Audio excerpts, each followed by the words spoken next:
Well, this morning we got Fire Chief Scott Kerwood, and he describes himself as a humble firefighter who has the honor of being chief in Hutto. Help me welcome Chief of the Fire Department. Well, good morning, Hutto community. Now, I've promised Erin I'm going to try not to move around too much because she's afraid people will get dizzy watching the video going back and forth. Listening to a lot of the comments that have been made today, from Commissioner Morrison's comments about the legislature to the good doctor's comments about partnerships, one of the things, and I'll just sort of piggyback on what Commissioner Morrison said about the legislature is, of course, you know the best years in Texas, it's those even years that the legislature's not meeting. But Dr. Barron also said, she talked about partnerships and relationships. And what I want to share with you today is what we see through the fire department, how we see to serve you. Because there's some partnerships, there's some relationships that go in with us. Just for those that aren't totally clear as to who we are as a fire department, because you look up there and you see two names up there. We go by the name Hutto Fire-Rescue because you know what, that's easy for everyone to understand. But Mr. Broussard will be quick to tell you we are not a department that is funded by the city of Hutto. We are a political subdivision of the state of Texas. We are an ESD, an Emergency Services District. As such, there's some very special rules that go with ESDs, especially in the area of funding. So we're going to talk about some of the things that we found as we put this strategic plan together. Now, I have gotten up here for months and months and months and said, we're in the process of working on this. We're in the process of working on this. We are, like most everyone here, we are a small business. I look at the way that we deal with our organization. Yes, we're unique, and that is you pick up the phone, you call 911 because it's the worst day of your life. And you expect us to come help you on the worst day of your life, and that's our job. But then there's also the other side to it. We're dealing with your money. Nothing that we have is my money. Nothing that we have is the ESD's money. It's your money. We are given a fiduciary responsibility to manage that money responsibly. You have in front of you on your chair, I've given you a copy of an annual report. And something that you'll see in there, while we have statistics and things like that, if you look in the narrative, what I always like to say is, we are a smart government. We're simple, we're moral. I've got to remember how to spell smart. We're simple, moral, we're accountable, we're responsive, and we are transparent. Everything that we do, from our budgets to our audits, which I'm happy to report again, we came out with a very favorable audit. Everything that we do, we put up on our website. All of our information is there. The information I gave you today on our strategic plan will be on our website for everyone here to see, for everyone to help us continue, because you'll see this is going to be an ongoing partnership. But so that it's readily available to everybody. As we put this strategic plan together over the past, I guess, year and a half now, for people that that aren't really new to the community, some of the things we're going to see in here wasn't a surprise. We need a new fire station, an additional, not new, but an additional fire station. We need more people. We need more apparatus. Our community's growing. But what was unique as we put this together is we, as the fire department, didn't put this together. I have my views on how to deliver you service. I have my views on what I think you need. But for me, it was important to find out what you need, what those partnerships are. And I'll talk about the different agencies that we partnered with and went out and talked to. We brought in a group, which is actually our insurance company. We brought them in to help us put this plan together to facilitate this. It was important to get a neutral third party, someone who had no biased opinion about us as the fire department, that had no biased opinion about the community, other than they get here and they go, wow, that's your history, to use the mayor's term, wow, that's your history? You grew that fast? How are you doing? How are you delivering to the citizens of this community what is expected of you? And our comment is, we do it because we're the fire department, they expect us to do it. We're in the worst day of your life business. Our strategic plan, or your strategic plan, and please keep in mind as we talk about this, this is the plan for your fire department. We are not just the fire department, we are your fire department. This is for your fire department to go forward to meet the ever-increasing demands of the community. It's a very good thing with the university coming to this town. Looking at it from where I sit, from an overall growth standpoint and some of the potentials that will come with that, that's a daunting task that we have in front of us. But you know what? We'll take care of it because that's what we're supposed to do. Our plan was put together with input. We had, as we put it together, we met with various stakeholders. We met with the firefighters, those people that are tasked with delivering you the service when you call for help. We met with the ESD Board of Commissioners. Now, an ESD Board of Commissioners, by state statute 775 of the Texas Health and Safety Code, commissioners are appointed. They are not elected in the state of Texas. They're appointed by county commissioners. In Williamson County, there's 10 ESDs. And each ESD is different and unique challenges that they have. But those commissioners are the governing body for the delivery of services to that particular emergency services district. We had meetings with the Hutto City Council.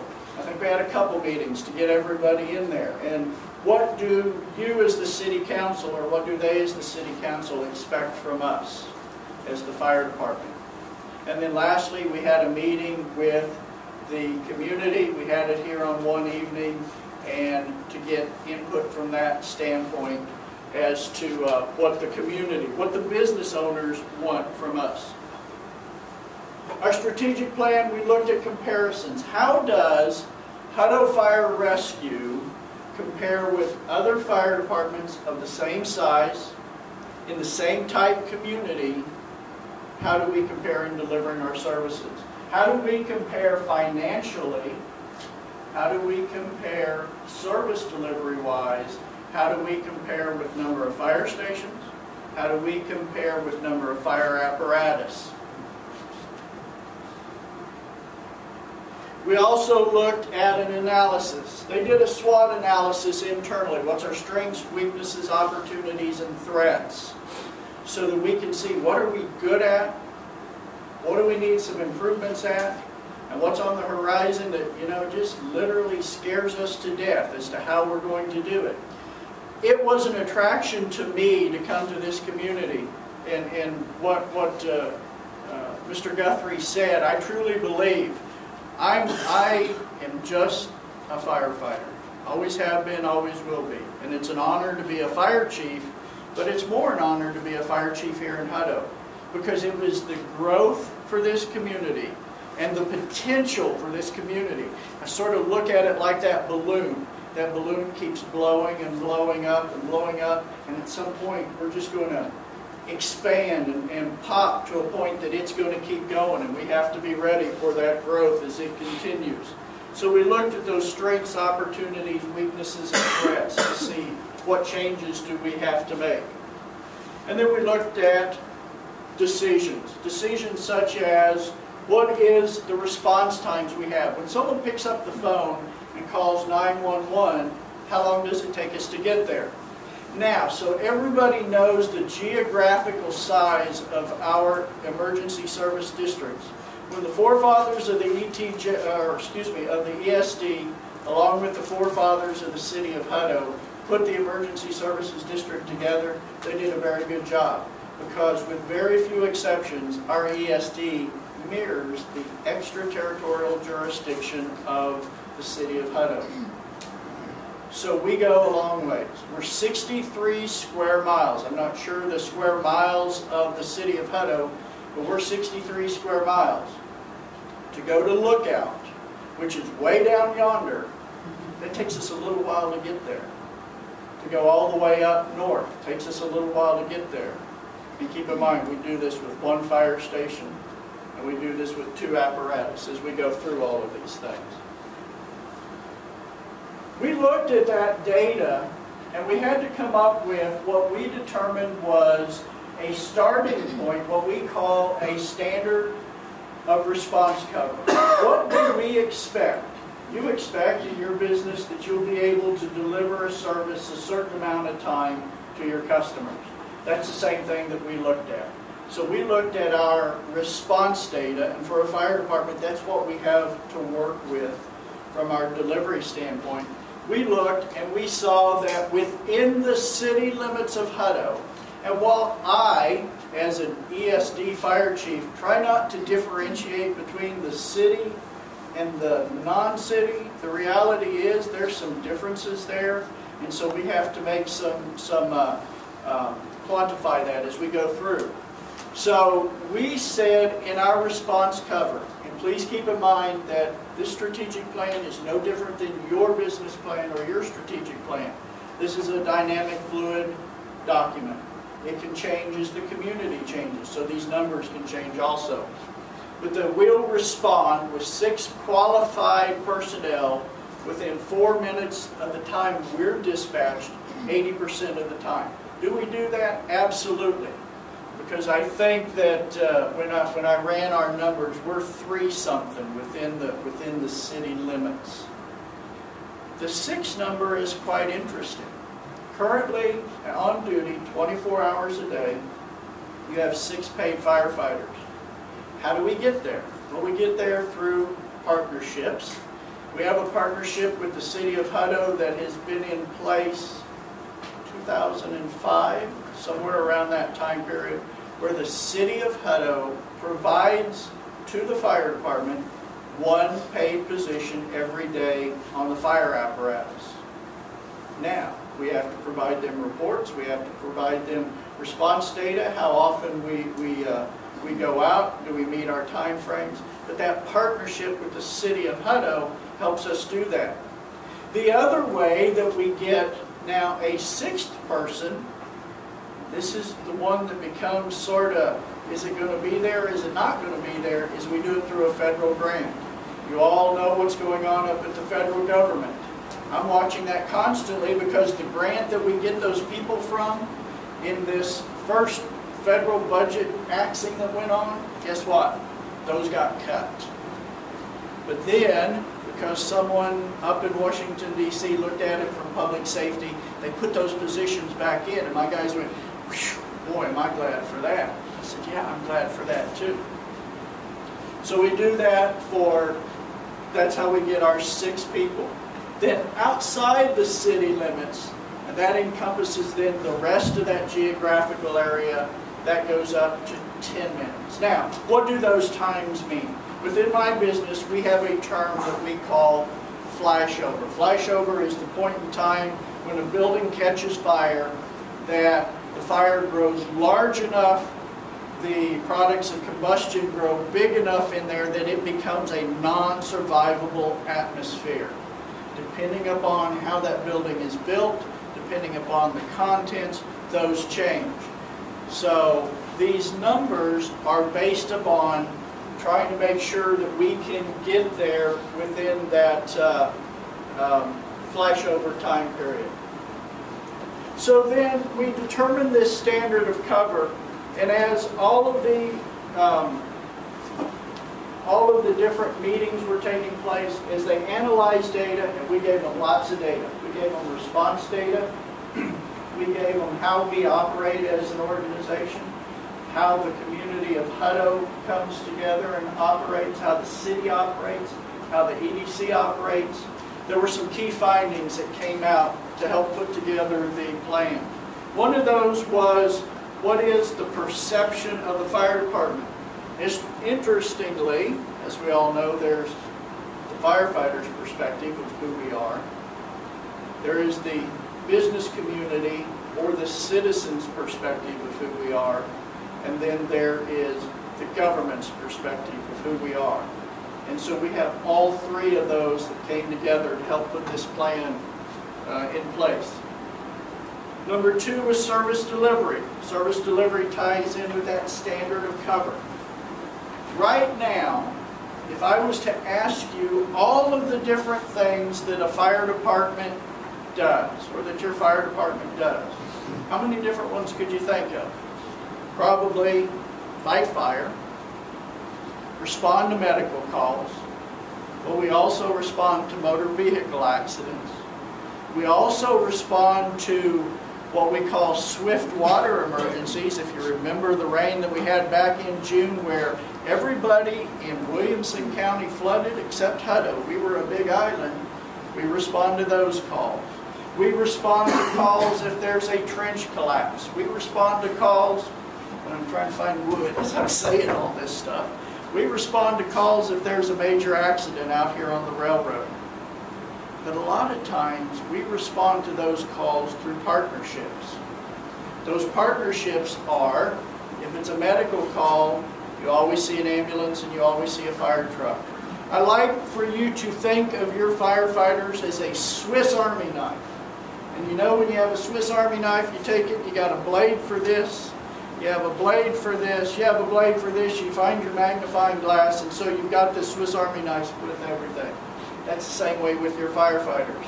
They're trained as firefighters, they're trained as emergency medical technicians or paramedics, they're trained as hazardous material technicians. We do almost everything except what Chief Thomas and his crew does. We'll leave that, the lead part of it to them. We'll deal with the fire part. I have an affliction to lead poisoning. We do EMS with Williamson County because it's the county government that provides emergency medical services in the county. And I can tell you, having worked in many places, many different states, you will not find a finer EMS service than what we have right here in Williamson County. And so, Commissioner, I appreciate that, and I know the citizens appreciate that as well. Also, we have a county hazardous materials team. Probably not a lot of people know that.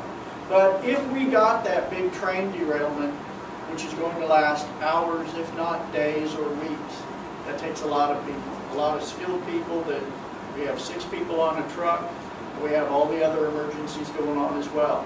So within Williamson County, again at the county level, they have a coordinator for the Williamson County Hazardous Material Team, which takes people from different fire departments, different industries to respond to the communities. I always say the best emergency is the emergency that I don't have in my community. It's one I go to in another community. So as part of the hazardous material team, if I've got to have some hands-on stuff, I want to go somewhere else to get that rather than inviting them into my community for help. So service delivery. The long-term financial management. This by far, as we get into our plan and we get into the growth of the community, is the toughest piece for the emergency service districts. Now, you're going, well, Chief, we've all got financial problems. Look at what the state's doing. I know the challenges that Dr. Killian has. But let me tell you a little bit about how the finances work for an emergency service district. By the state of Texas Constitution through state statutes, the maximum that an ESD can charge for our services is 10 cents per $100 in property tax. What that means is debt service for buildings, debt service for fire apparatus, M&O, maintenance and operation costs, personnel costs, anything we have to do has to stay at or under that 10 cents. For those of you in government, that's that 10 cents, that's tough to do, but we do it.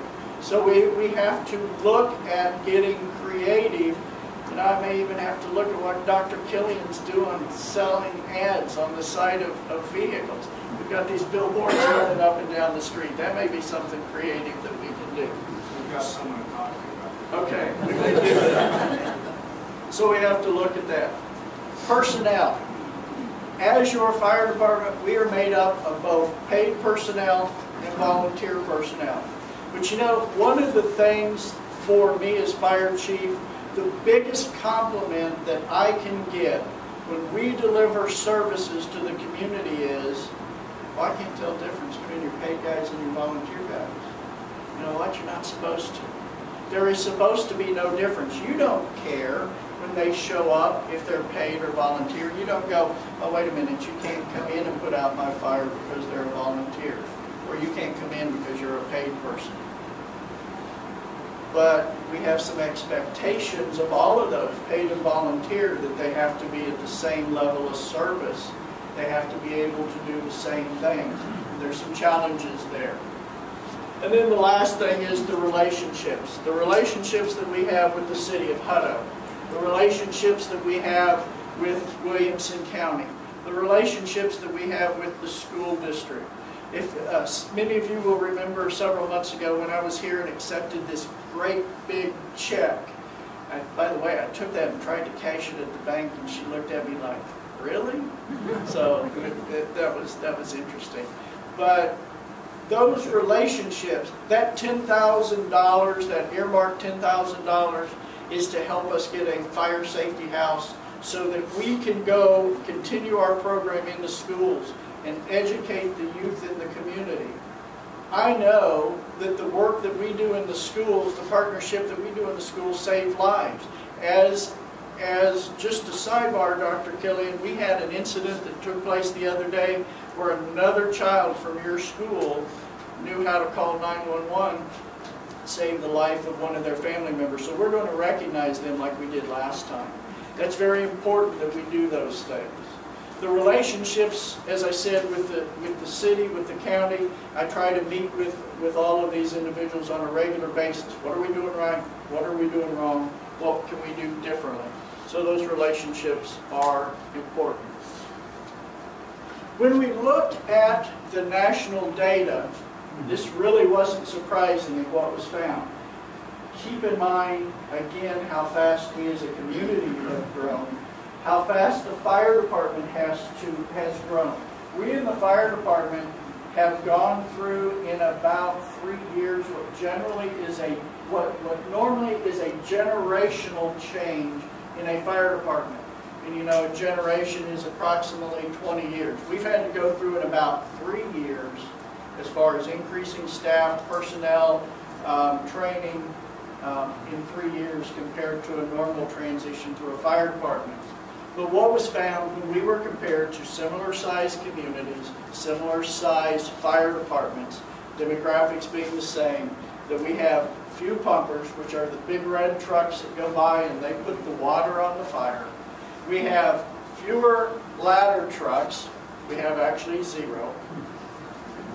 We have fewer paid staff on a daily basis, and we have fewer volunteer staff.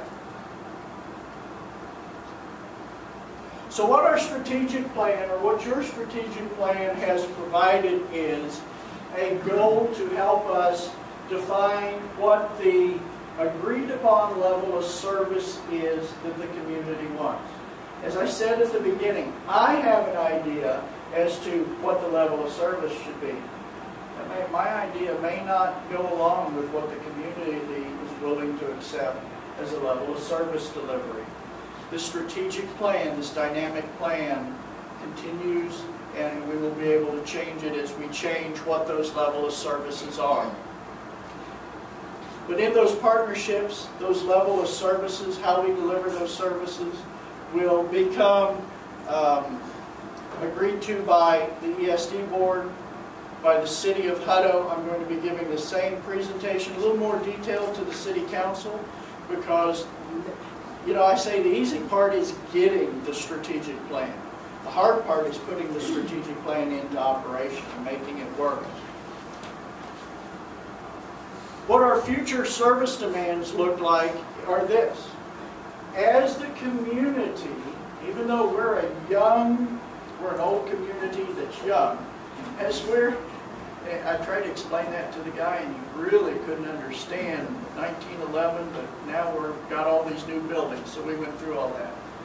But the demand for rescue services will increase. You know, it's kind of like as you get more people coming in, you have more accidents. You really don't want those things, but it's sort of, people make mistakes and those things happen.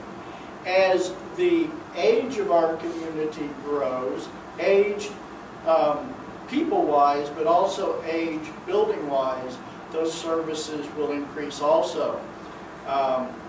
We don't have an assisted living home or a nursing home at this time. And I'll throw that caveat in there. But we know, should and when that occur, our service demand will go up quite a bit. That's just the nature of those particular places. Demand for EMS services will increase.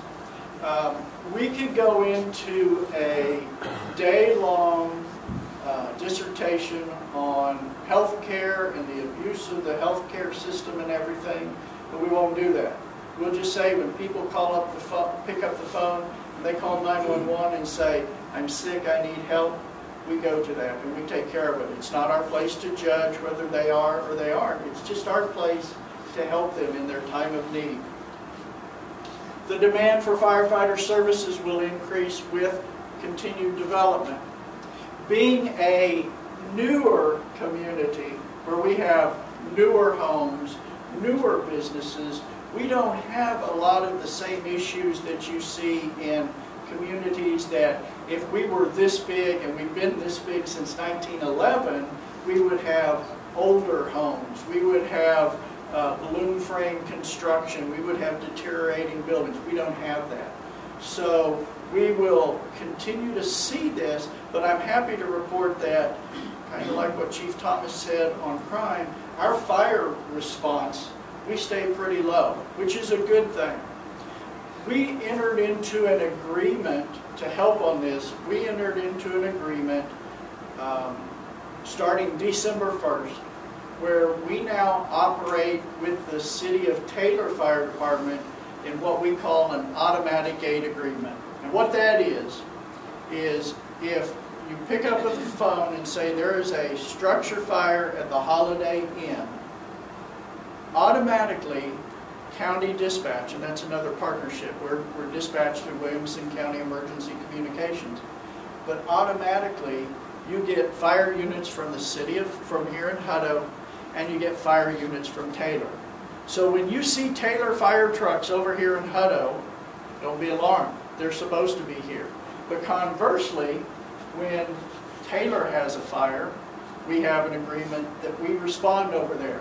And this went into effect December 1st, and at like 9 o'clock that morning, December 1st, we get a structure fire, and I'm going, boy, did we jinx something or not? But now we've been going to Taylor for a while, so it's all balancing out. So that's how we try to increase some of those services from the firefighting standpoint. Also, if you have been watching all the fires in West Texas and the dryness and things like that, we still will have in the total ESD in the Hutto community, we'll have the issues of those brush fires, simply because of the rural area that surround us. And then lastly is the demand for code enforcement services from the fire code, especially as the community develops, and making sure that that's our first line of defense. We can't put a firefighter in every building watching everything, but we can make sure that those buildings are, am I doing good? Okay. Making sure that we can take care of that first line of defense with codes, and making sure that they're built to code. So, real quickly, Scott's telling me that my time's moving along. There were 3 strategic initiatives that came out of this. One was to continue to refine our service delivery for all of our services, fire, EMS, rescue, hazardous material. And there was a chart that was put together. A little hard to see here. Again, this is going to be on our website that you can go to. It was educate the people about our response, our people about our standard of response. also educate the rest of the community about our standard response cover. One thing up here, no, not really new information, but was the need for an additional fire station. What was interesting is where we originally thought it probably should go, which was down 1660, they looked at the data and said, you know what, that's not really where your fire station needs to go. When you build a new fire station, it needs to go more down the 685 standpoint. So we'll look at that. Redo our standard operating procedures. We're in the process of redoing those. Expand our training requirements.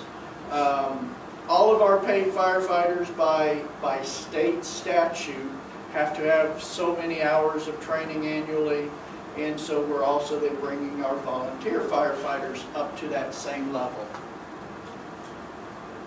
Modify, develop our pre-emergency planning. Pre-emergency planning is the information that we go out and we gather ahead of time so that if a fire occurs in a business, we know what's in that business. What are the hazardous materials? Where's the electrical shutoffs? We're in the process of doing this at this point in time. Conducting a risk assessment. Where's the potential for the greatest loss that we have in the community? How are we addressing that greatest loss? Strategic action number 2, short and long-term funding streams outside of the ESD 10 cents per $100. We put together a 20-year financial plan just for the replacement of our fire apparatus. Doesn't include addition of new apparatus. A disaster and business continuity plan. This is one that I never thought of. You know, why do I as a fire department need a business continuity plan? Nothing happens to us. We're the fire department. Then I stopped to remember that I went through a few hurricanes where, you know, I should have had those business plans together. So we're in the process of doing this. Strategic initiative number 3 was establishing the necessary personnel management issues. Part of this is record keeping, data collection. We're constantly automizing the way that we maintain our records there. Retention and recruitment of career staff. As I said, we have 6 per day per shift, and if and when we put on a new fire station, we're going to have to look at additional personnel there. Also, the retention and recruitment of volunteer staff. We made a change January 1st with our volunteer staff. Right now, the way that our volunteer staff operate, before they can set foot on a fire truck, they have to have, I think it's up to about 200 hours of training before I put them on a truck. That's for them as well as for you. You don't want someone showing up there and not knowing which end of a hose line to grab to go in the fire. So we have elevated our requirements for our volunteer staff. Well, we still take people off the street. Right now I have 4 firefighters. The people walked in, didn't know how to spell fire. I've got them going to a school right now. But for them to be productive, we're looking at 6 months to a year before I can put them on a fire truck. That's a change. That's a change for us as an organization that since 1911 has had volunteers. For those that was at the Chamber of Commerce banquet, you know that we gave away, through Rotary, we presented the Firefighter of the Year Award. And it was named after Vic Stern. Vic is the longest serving volunteer firefighter in this organization in the history of Hutto. He was here for 42 years. You don't find volunteer firefighters that stay around that long simply due to the training requirements. So we have some challenges we have to deal with there. So in conclusion, that part Scott's been trying to get me to. In conclusion, we have some challenges that are ahead of us. But you know what? We have a good community that we can work through those challenges to meet those needs. We have a good economic base. Yes, we've got a downswing, but stand by. When those floodgates open and the school is built and all the ancillary businesses come in, we're going to have those challenges that we have to meet, from the calls for service. We will continue to look at this plan, work with the various groups, the EDC, the city, the county, to help us to continue to deliver better service. I look at it that we're here for you. You voted us in, you can vote us out. It's pretty much that easy. Lastly, question, comments, or some emotional output? If not, thank you very much.